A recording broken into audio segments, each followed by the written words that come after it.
So you are a transgender boy, you know what that means? So you were born a girl, but you feel like a boy, right? That kind of means you're transgender. Okay? And that's okay, but that's just the term for it. Do you like doing quiet, girly activities, or do you like jumping around and being crazy and tackling everybody? Boy activities. Boy activities. How many therapy sessions would you have with a young person before puberty blockers would be part of the conversation? Okay, so we work according to NHS specifications. We're a commissioned service. And in the specifications, it says 3 to 6. I think in reality... That's an hour long? That's an hour long, maybe longer sometimes. With 2 clinicians, I guess that's around giving young people a space, but also giving their parents a space. And over what period of time would those 3 to 6 sessions be? So it would vary. It's all individual. It's case by case, but over a period of 6 months or so. But I think it's important to say that the reality is one outcome of the assessment period is not infrequently ongoing exploration and thinking. So rather than at the end of that period prescribing puberty blockers. Yeah. 3 to 6 sessions. Charlie Evans struggled with her gender identity from a young age. At 15, she started to identify as a boy, shaving her head, binding her breasts, and using male pronouns. She never took testosterone, though, and after several years decided to go back to identifying as a woman. There are few studies behind detransition rates, but I can tell you that there are thousands of us. This year, she went public with a story for the first time at a gay pride rally. She went on to set up a support network for detransitioners and says she's been contacted by around 300 people. I hadn't expected to have such a response to it, and I started being contacted by people who've been medically, surgically transitioned. Most of us are same-sex attracted, most of us identify as either lesbian or bisexual, and a lot of us are autistic and tend to be under the age of about 25. It's only anecdotal, but what are people in your support network telling you that they would have liked to have happened at the time they were making decisions to transition? A lot of these young women feel that they were not in a state that they were able to give consent because they felt so unwell with eating disorders or depression, or this was going to be the thing that made them feel better. They often feel that they didn't follow up intensive therapy as much as they could have to make sure that it was really informed consent and the right path for them. What does living as a woman actually mean? What does living as a woman mean? Ask me. I think that's a really good question. Well, you know, I have something called gender dysphoria. It's a recognised medical condition the world over for 50 years or so. And the treatment for somebody like me who felt gender dysphoria is the only way I can feel normal, if you like, is by transitioning. And I've transitioned and life is great. You know, I have no problems. I pay my taxes. I have a responsible what does living as a woman mean? Job. I'm living as me. I'm living as me. Yeah, but what does living as a woman mean? We need to define these terms. What does it mean to you? Well, it means that I have a female body, and in the society in which I live, there is a two-way street. The way I feel about myself and the way that society views me. But you don't recognise trans people as women, do you? No. So what would you say to the... Literally, my mum is obviously a woman. She loves me to bits. My sister, you know, she just accepts me now as her sister. I've got literally hundreds of women friends. I just lead a normal life. So why is that troublesome for you? Why can't you do that still as a man? No, but why is it your business? Because it affects women in law and the way we live. It absolutely does. It doesn't affect anyone. Of course it does. How does it affect us? So, for example, if I was arrested today by a police officer who still had a penis but said he was a woman, he's allowed to intimately search me. Now, the reason he's allowed to intimately search me is because a transgender police officer who said he was a woman took the police to court to have that right, because he said it was discriminatory but if for he him not to be believes, able if he to. believes he's a woman, you're saying that doesn't make him a woman. That's saying I have to indulge in that belief also, and I don't. Everything's becoming gender neutral. neutral. Do you agree, for example, that there is a serious issue about transgender people born to male bodies who transition to women, taking part in female sport and breaking all the records and basically making women born to women bodies, female bodies, actually they can't compete. Is that fair? Trans women are women. Oh, they're not. They are not and the only thing I would today's say- definition. You have no They problem. are You have no not. problem with Let's hear from the woman. She's called Keira Bell. She's now 23 and she started taking puberty blockers aged 16, followed by cross-sex hormones, testosterone in her case, and she had a double mastectomy. Keira Bell has been speaking to the BBC's Alison Holt. I would have liked to have, you know, some sort of intensive therapy, really. I think that I should have been challenged on the proposals or the, you know, the claims that I was making for myself, and I think that would have made a big difference as well. There will be young people who say going to the clinic literally saves their lives because it is essential someone listens to them and believes their need to change. What would you say to that? Well, I did say the same thing, you know, years ago when I went to the clinic. You know, at the time I felt like it relieved all of those mental health conditions that I was, you know, struggling alongside, you know, gender dysphoria. It's something you need to kind of work through, but it's not something that should be rushed into it. I think it's up to these, you know, institutions like the Tavistock to step in and make children reconsider what they're saying, because it is, you know, a life-altering path that you're going down, and it's not guaranteed to work. Do you feel any anger about what's happened in the last 5-10 years for you? I do, yeah. I feel angry that, you know, no one was there to really say any different, and I was allowed to run with this idea that I had, or, you know, almost like a fantasy as a teenager. I was allowed to run with that, and it has affected me in the long run as an adult. I know it's been a while, Teddy, but do you remember what the T stands for in LGBTQ+? Trans! It stands for trans or transgender. That's right. And what does it mean to be trans? It's when you do not identify with your assigned gender. That's right. Being trans means that the gender and pronouns you identify with don't match the gender you were assigned when you were born. But what does that have to do with transition? Well, sometimes trans and non-binary grown-ups go through what we call a transition. They do? Not all trans and non-binary people go through a transition, but a lot do. And transitions can look totally different from one person to another. Why don't we give my friend Riley a call? She'll help me explain. Hey, Riley. Hi! Hi, Lindsay. Hi, Teddy.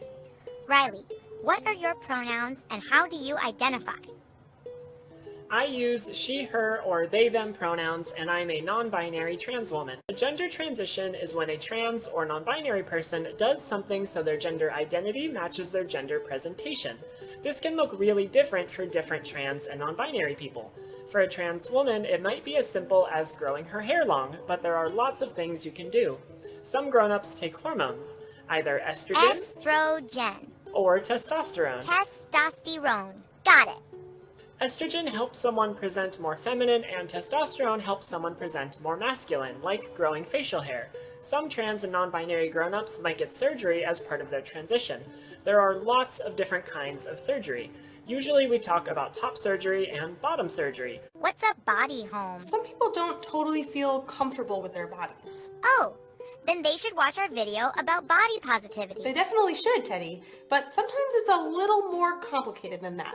It really depends on the person, but some trans and non-binary people need to do certain things to feel like they've fully transitioned, and others might feel totally happy with their transition just by taking hormones or changing their clothes. That's right, Lindsay. Some trans and non-binary kids might transition too. Kids who are trans and non-binary can take something called a hormone blocker that stops their estrogen or testosterone, so it's easier for them to transition when they're grown-ups. But it's really, really important to talk to your grown-ups and a doctor about that if you think it's something you might want. I think we've covered it, Riley. I think so. My earliest memories of Kai from the very beginning was this child just acted very different than my other boys. Miss Ashlyn, you know what the best thing I can do to cats is? I'm not just a cat lover, but I can make the cats love me. The kind of baby that Kai was very similar to my daughter. All the little pieces were there very early.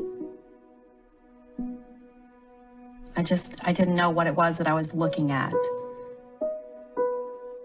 Hey, Mama, I'm going to buy a garden bow for you. When you have it on your hair, you water on it, and it turns into a plant bow, and it grows flowers when you put water on it. When I say sex, I'm referring to biology, whether an individual is male or female. I define a man as an adult male human and a woman as an adult female human. This is how most of the world for most of history has understood the terms man and woman. When I say gender, what I mean is the stereotypes and social roles imposed on males and females based on their sex. So this is what I mean when I talk about femininity and masculinity. So the ideas we hold in our society about what women and men should be, what social norms we're expected to adhere to, what kinds of jobs we should have, what we should like, how we should dress, what our personality traits should consist of. When I say trans activist, I'm not specifically or necessarily talking about trans-identified people. I'm talking about people who promote and support gender identity ideology and legislation. When I say gender identity ideology or transgender ideology, I'm referring to the idea that it's possible to be born in the wrong body or that it's possible for a person to change sex. When I talk about gender identity legislation, I'm referring to legislation and policies that allow people to self-identify as any sex they like and to access facilities, spaces, political positions, shelters, jobs, grants, universities, sports, competitions, etc. on that basis. I do not use the term cis, which is a word created by trans activists to refer to people whose gender identity matches their sex. This is because I do not have a gender identity, and in fact no one does. For me, the problem is we haven't been able to have the conversations, and I think particularly when it comes to children. I saw a documentary about trans kids, which was on the BBC, and there was an American couple, and the man was saying, "I love looking at my child now because I see my little girl running. I don't have to look at my little boy mincing about." And what is really happening there is he's fixing a gay kid, isn't he? I mean, and I do worry about this idea that there's a kind of rehabilitated homophobia at the bottom of this. Yes. That really a tomboy could just be. I mean, from my view, what is wrong with a boy behaving in traditionally masculine ways, or a boy behaving in a traditionally feminine way, or a girl behaving in a traditionally masculine way? If we really, we shouldn't be trying to fix, because actually this stuff that about someone saying they don't fit into a traditional gender, this is very conservative. I think there's a really conservative view of gender at the heart of the trans ideology. It was obviously a horrible environment for her, and at some point in the teens, this girl thought that it might be better if she was a boy, and started taking hormones in her 20s, has several operations to become a man. They're not as successful as he wishes. There's serious scarring. And of course in Belgium there's euthanasia is available on the state, and after the third attempt to transform herself into a man, she gets depressed at the results and is killed on the state. Now, I would submit that the people who come after us will say the Belgians did what in the 2010s? They did what? And they did it in the name of kindness? They tried to turn the woman into a man and then killed her? Whew. I'm very, very uncomfortable about embedding some of the ideas we have on this, because I think that a lot of people in their teens and younger are going to go through an awful lot of pain over this. I have spoken to people who, for instance, thought they might be trans, went some way down the road and then realized they weren't. Around 80% of cases of young people diagnosed with gender dysphoria, there aren't many studies, but one study showed around 80% of people who are diagnosed as having gender dysphoria actually turn out to be gay. So again, by the way, if I wanted to play this in an identity politics way, I could say, well, I can think of quite a lot of gay men and women I know who you would have told they weren't gay, who you would have told they should take hormones, who you would told they should have surgery and become. I mean, you know, my point is right. Just after we thought we'd ended that stuff. Sky News research suggests 35 psychologists have resigned from the Children's Gender Service in London in the last 3 years. We've managed to contact 20 of them. Only 6 would speak to us. All 6 said they were concerned about giving hormone treatment to children with gender dysphoria. All 6 felt they weren't able to properly explore underlying psychological factors. Looking back, there are young people who I now wouldn't necessarily put on medication or sign off on medication. This was the only clinician prepared to be interviewed. They asked us to change their voice.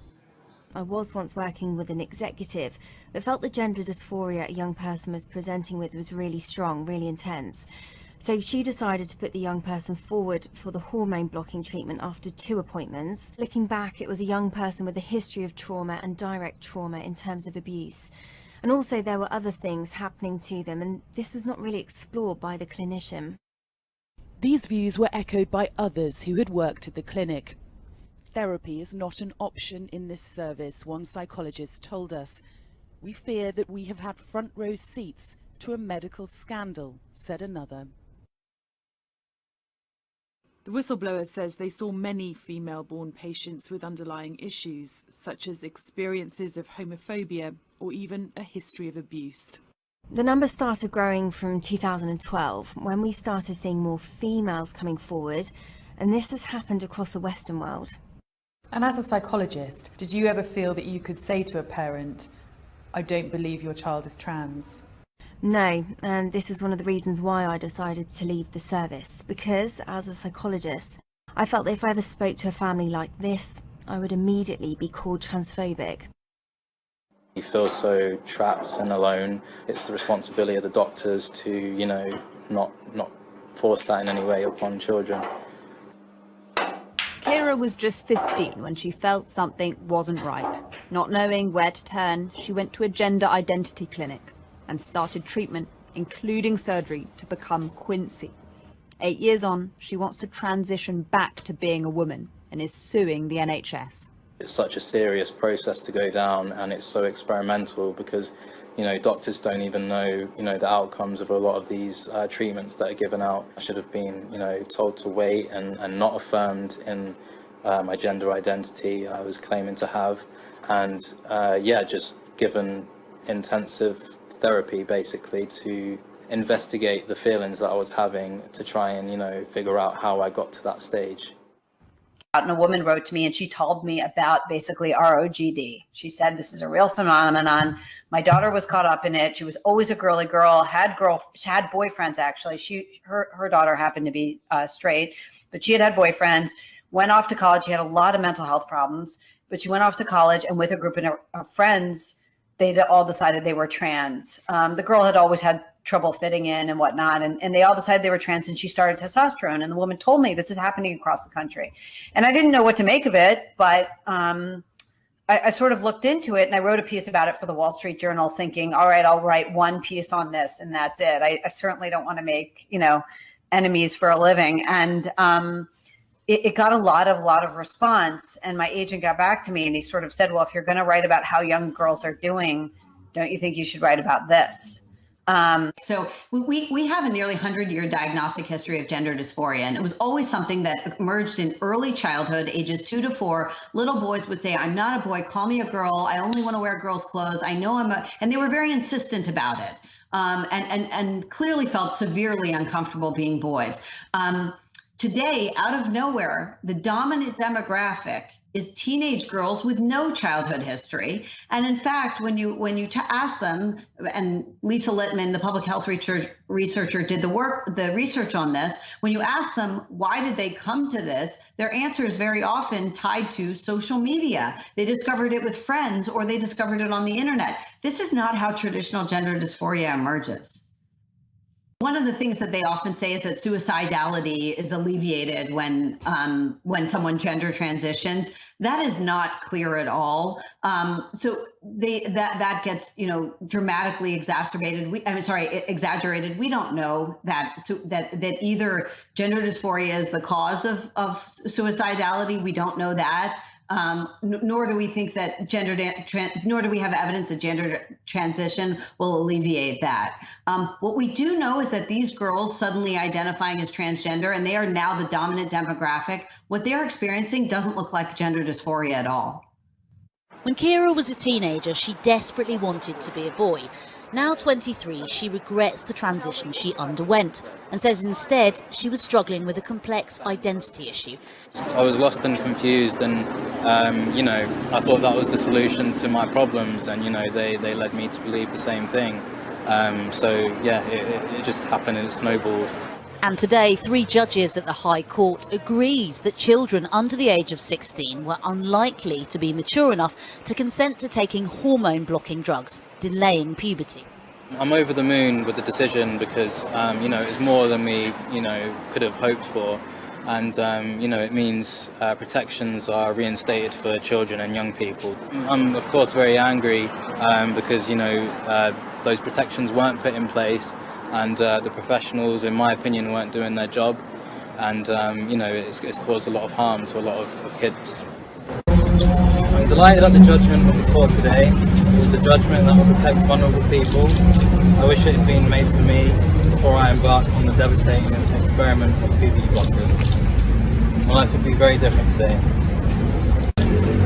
My hope was that outside of the noise of the culture wars, the court would shine a light on this harmful experiment on vulnerable children and young people. These drugs seriously harm me in more ways than one, and they have harmed many more, particularly young girls and women. This judgment is not political, it's about the protection of vulnerable children. Please read it carefully. It exposes a complacent and dangerous culture at the heart of the national centre responsible for treating children and young people with gender dysphoria. This fight is not yet over. I would like to personally call on professionals and clinicians to create better mental health services and models to help those dealing with gender dysphoria to reconcile with their sex. And furthermore, I call on society to accept those who do not conform to sex stereotypes, not to push them into a life of drugs and concealment from who they truly are.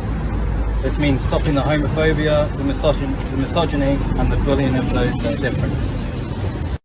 I didn't feel regret throughout the process, like in the first 3 years, because in the first 3-4 years I was working towards something. And maybe I just didn't entertain the feelings of regret, because when one step ended, I would immediately start thinking about the next step. And when my voice started to change, I was elated. When I got top surgery, I was elated. And so naturally, because I was elated after each step, I thought, that meant that I was going in the right direction. But when it was finished, I was left incomplete, broken. That's how I felt. Part of why this regret was so difficult and so unbearable was that I believed, or had been told to believe, that if I came to regret my transition, I would likely kill myself. Or if I didn't transition at all, I would likely kill myself. Had it not been for that narrative, then I think I would have been able to get through the dysphoria and develop as my own person and come to terms with it and learn to be myself in a more real, meaningful way. A lot of what I was feeling about wanting to be a boy lined up with the narrative of the 2015 sort of trans explosion. And I had verbally stated that I wanted to be a boy since early childhood, and I never really grew out of it. There were 2 thoughts that really kind of sealed it for me, and I realized that they were both future focused. One was that I've never felt comfortable being a girl, so why would I ever feel comfortable being a girl in the future? The second was that I truly could not imagine myself as a grown woman.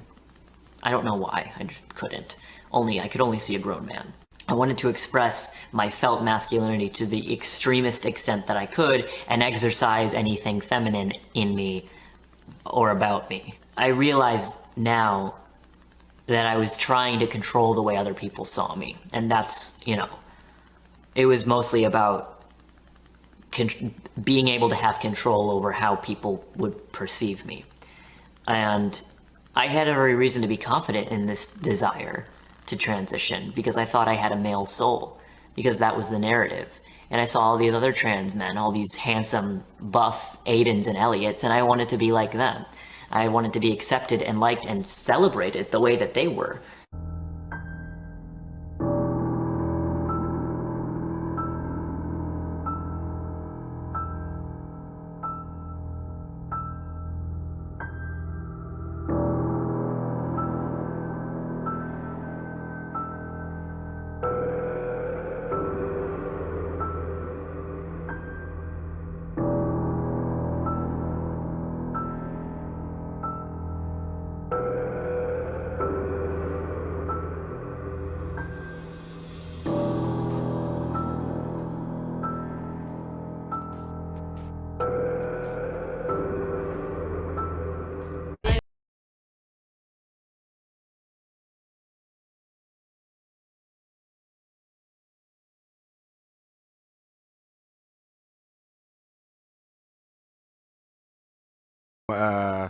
A lower income background, you say rich people, God, it's so easy for them. If you're a woman, you say men, men. If you're an ethnic background, you say white people, it's white people. So if you're a white male middle class, stand up, it's useless. So thank God I'm a transvestite. That got to it, and then the word moved to transgender, and then trans, and so I said, okay, I'm transgender. And then someone said, I thought you were transvestite. Well, it's the same thing. It's not about your sexuality, so it's not like coming out as gay. It's linked. I'm a wannabe lesbian, so, I fancied women always. I fancied girls, but I also wanted to sort of be one.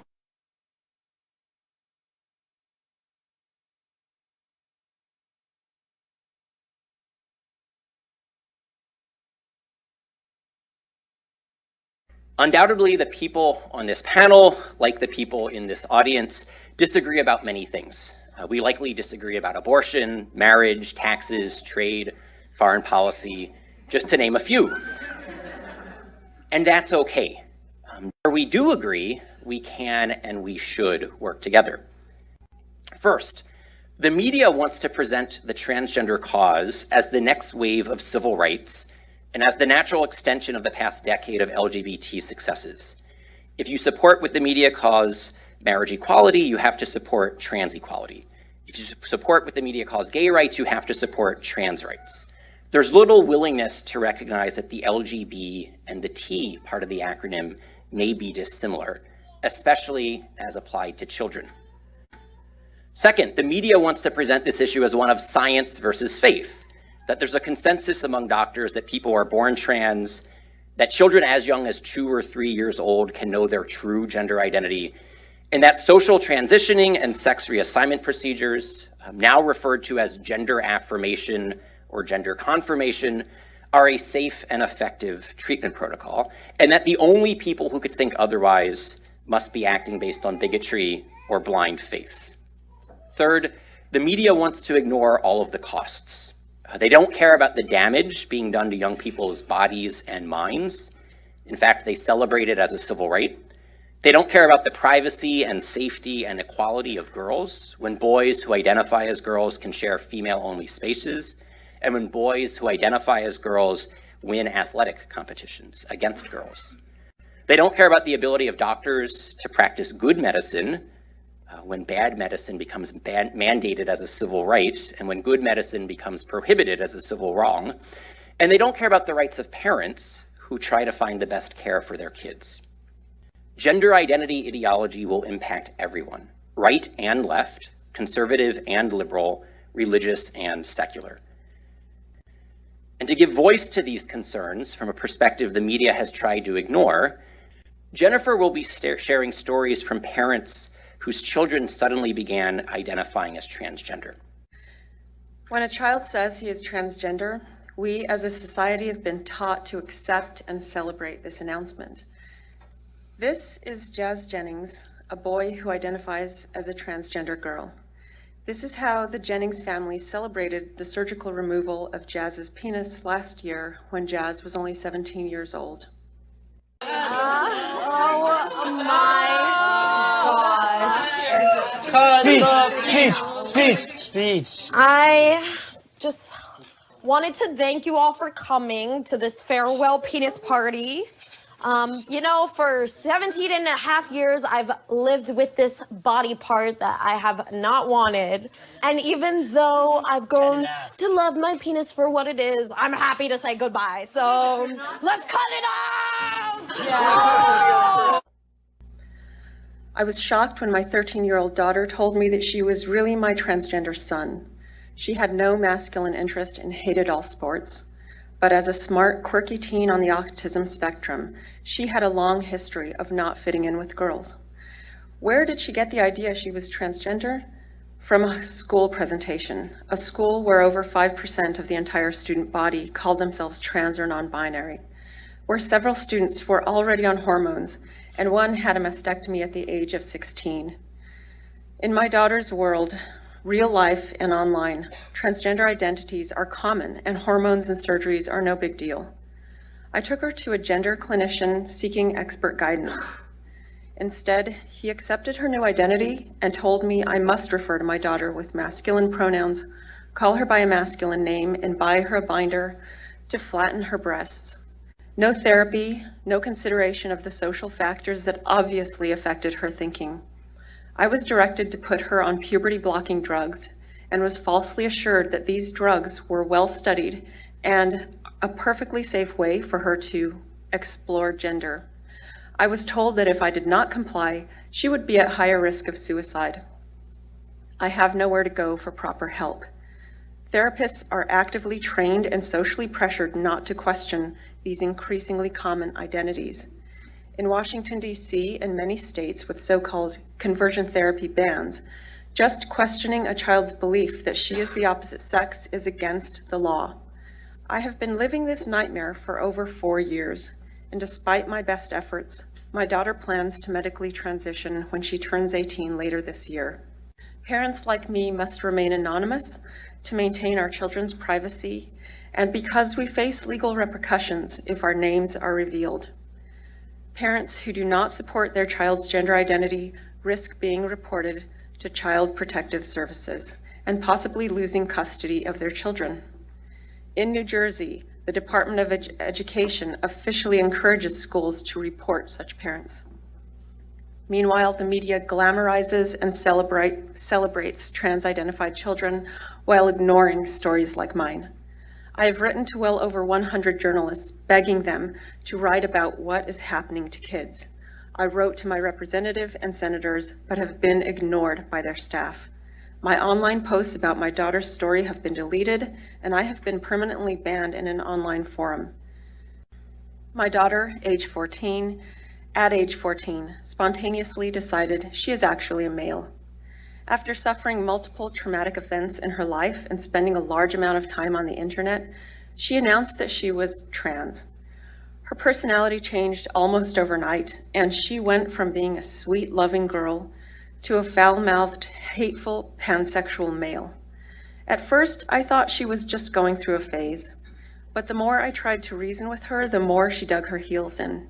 Around this time, she was diagnosed with ADHD, depression, and anxiety. But mental health professionals seemed mainly interested in helping her process her new identity as a male and to convince me to accept the notion that my daughter is actually my son.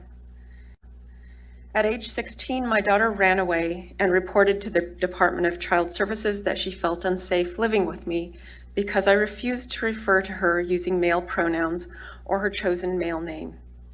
Although the department investigated and found she was well cared for, they forced me to meet with a trans-identified person to educate me on these issues.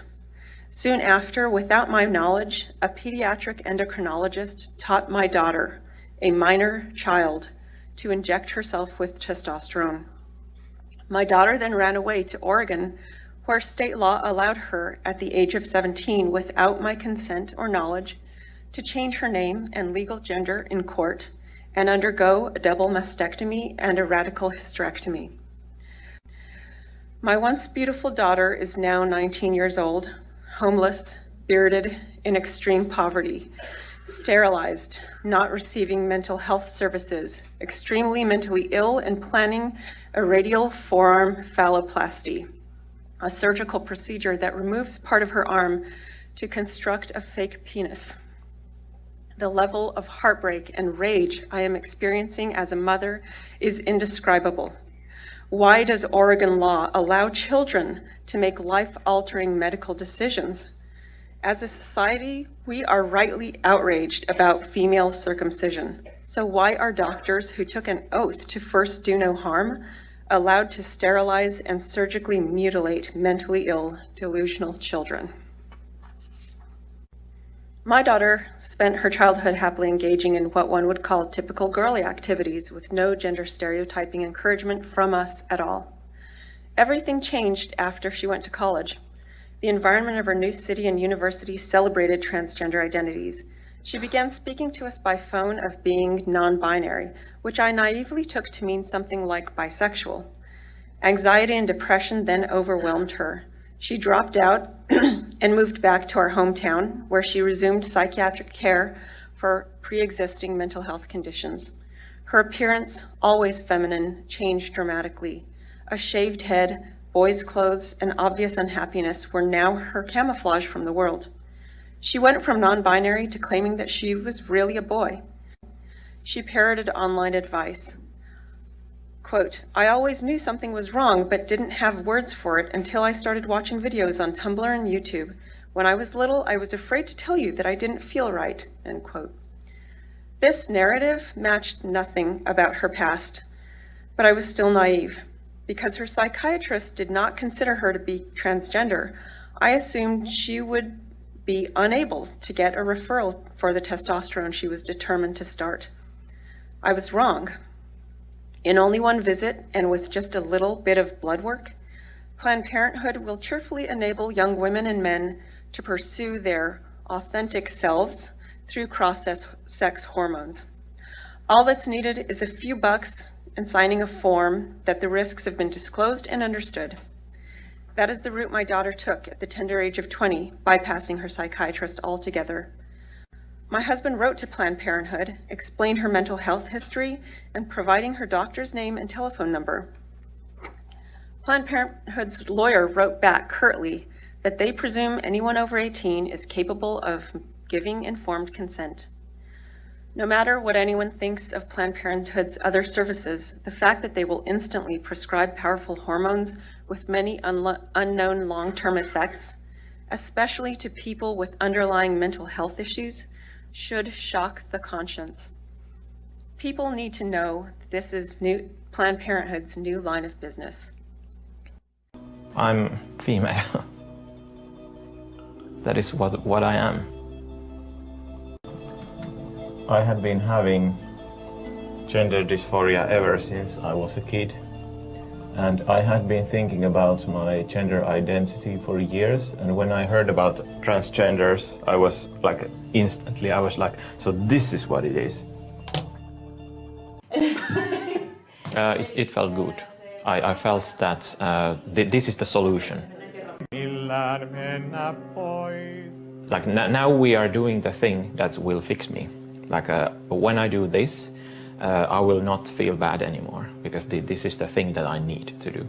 And when I started to see the changes, I felt that like yes, like now it's happening. Like now we are getting better.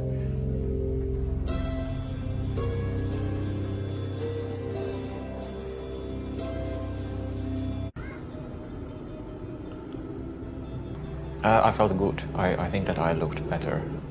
I liked my new figure. When I look at the old photos of myself before I started the treatment, I look a lot different from the face. I had pretty bad dysphoria. And the treatment did take that away. Here. So this is me before I started any hormones. Ah. I always thought that I'm very ugly. But now that I look at myself, I never was ugly. Like, why on earth, why did I feel that I'm ugly in the first place? How did it start? It makes no sense. I think it's a very terrible thing in many ways to realize that you have been wrong. You have been very delusional and that you have done something irreversible to yourself. Regret was not supposed to happen. And where am I now? My problems still exist. I still haven't found a solution to them.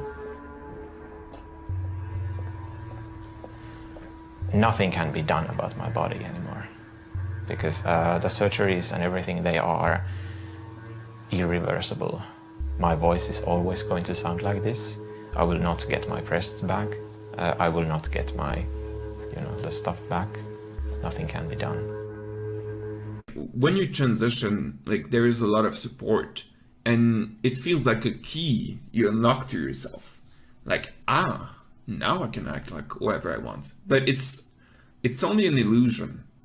It's only an illusion it's only a rule that you apply to yourself. It's, if I transition, I can be myself. And that's what happened with me.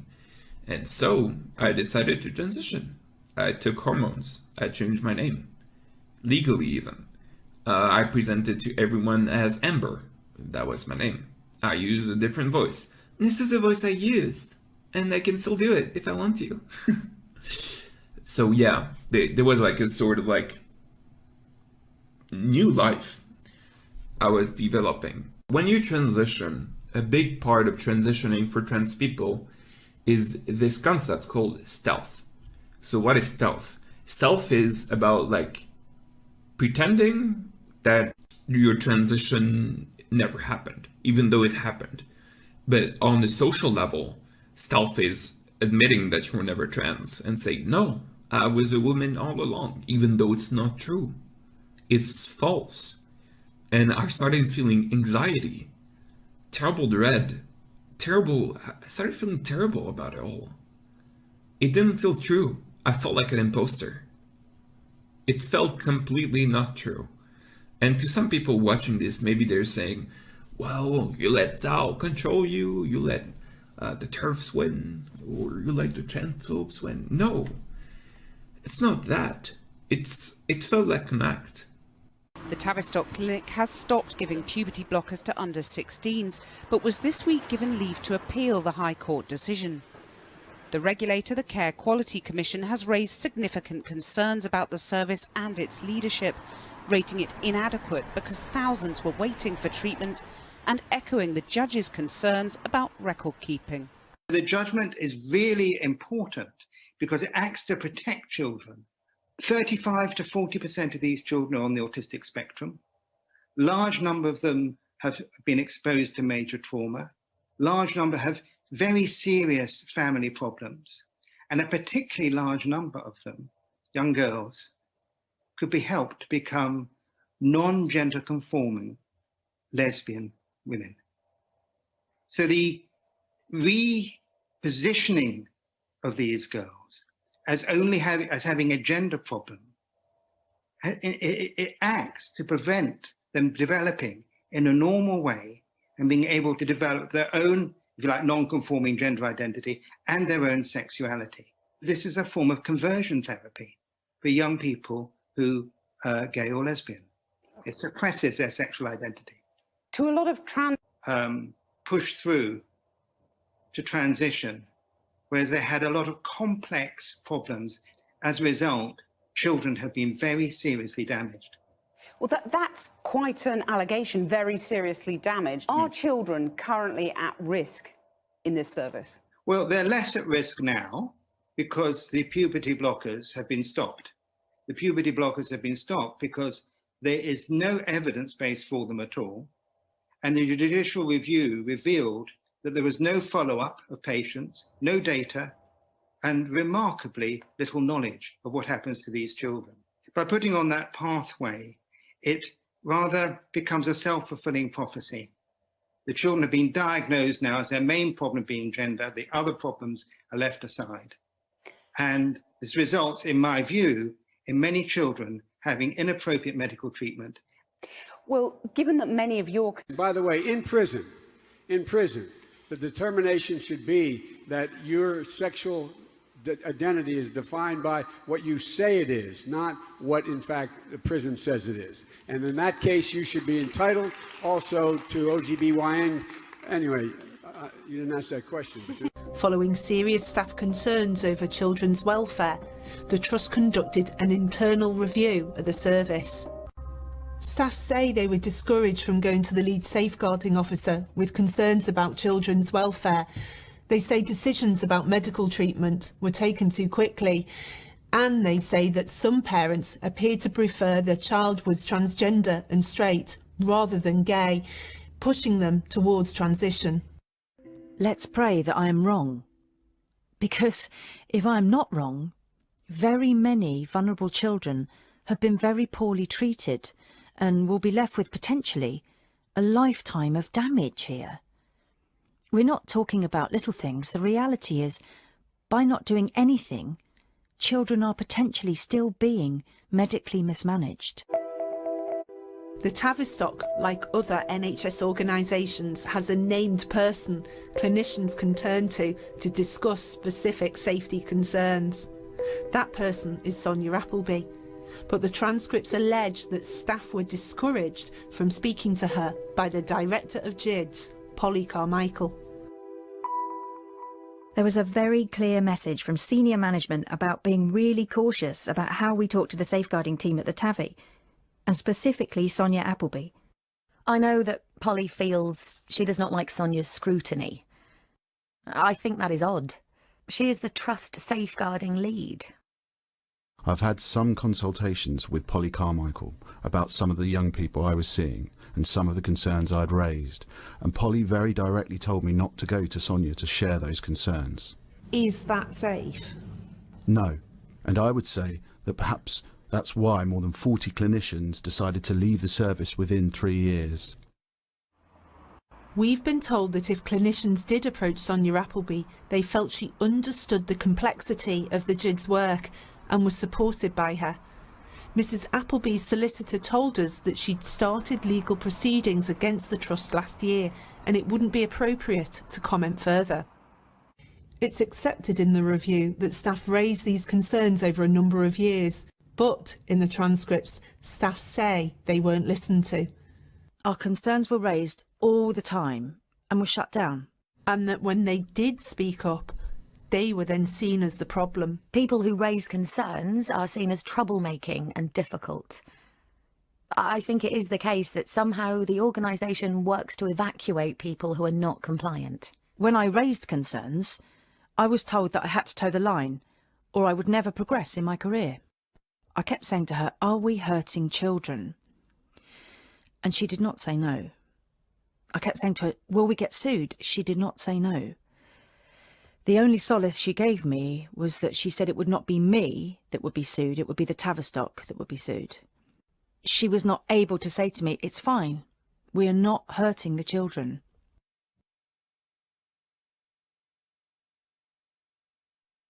I have a colleague who's transgender, and there is a video of him as a toddler. So he was assigned female at birth.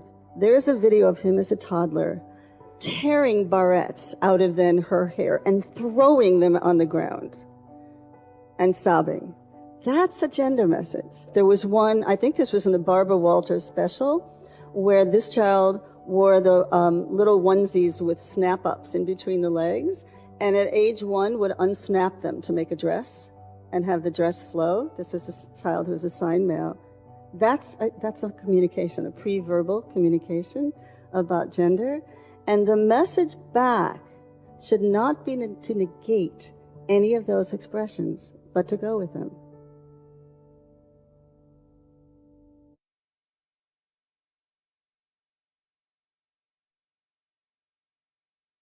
As your envy parent of the webs, let me tell you, you're doing great.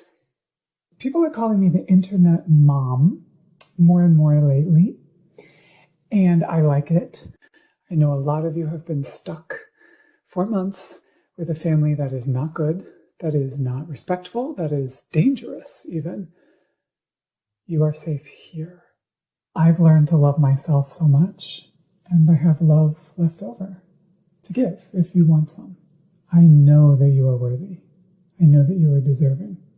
No matter what they say, and if you've been rejected by everybody, you can be in my family. I want you over here. Okay, here we go. Drag Queen Story Hour was started in San Francisco, and it was brought to New York City. I think it's important because it opens up dialogue between young kids and parents, and I also think it's important because it allows children who may be feeling different to see someone that's a little different as well, and know that it's okay to feel different and to be different. I really think it's important for my child to learn about the whole world and how everything is, and about different kinds of people, different kinds of ways to be a human, ways to gender expression and gender identity are in the world, and just to know about it. But then also, she might be someone in the future who doesn't identify with her body in a certain way, or I want her to have support and validation for how she is when she grows up. No, it's cats. Anyone can do drag. Everyone can do drag. Everyone can. Your mom can do drag. 1488. Oh, sorry. What has this world come to? It's come to a world where drag kids actually exist. And people do ketamine on a couch. How old is your BF? Hello. Yeah. Hitler was right. Helicopter rides. Yay! Clinic with her mother. And this girl had very short hair, was dressed in a boyish appearance, but this girl was actually insisting that she's female. The doctor says, I asked the child, do you think you're a boy or a girl? And the child says, I'm a girl because I have this girl body.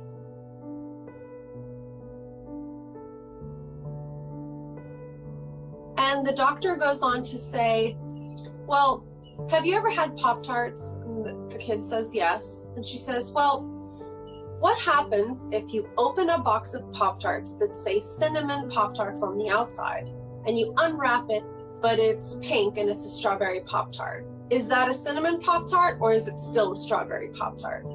And the kid says, it's still a strawberry Pop-Tart. I guess I'm really a boy, but this girl body is covering me up. There are hundreds of videos on YouTube called, how do you know if you're trans? Or I think I'm trans, how can I tell? And these videos are made by other young people who are part of this cohort who have transitioned or are transitioning, and their ideas are based on the theory of gender identity, not the diagnosis of gender dysphoria. They say there's no right or wrong way to be trans. Only you know if you're trans.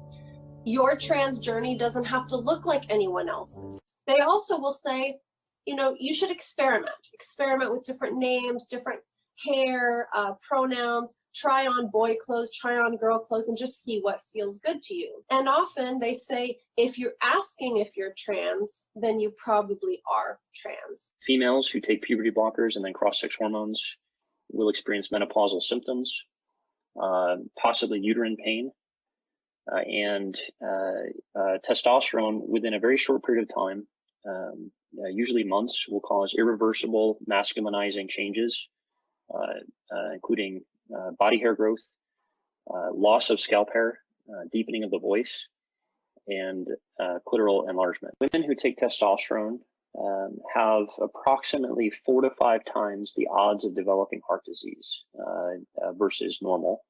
And this risk appears to be elevated not only versus compared with other women, but also men. So there's a misconception that women who take testosterone will have the same risk of heart disease as men, but that's incorrect. It's actually higher. Infertility is very likely, and sterility is, of course, certain if the testes and ovaries and uterus are subsequently removed. Dr. Carl Hennigan, who is the editor-in-chief of the British Medical Journal Evidence-Based Medicine Division, and also Dr. Christopher Gilberg. He's a renowned autism expert. Both have remarked that the administration of puberty blockers and cross-sex hormones to children and adolescents essentially represents an unregulated live experiment on children. This might be the greatest medical scandal of modern medical times. After my voice started changing, like I said, about 6 months in, I started having a lot of hair loss. It was actually very scary. I'd be in the shower and clumps of my hair would come out. My doctor felt like I was not seeing changes happen regularly, so she suggested I increase my dosage quite a bit.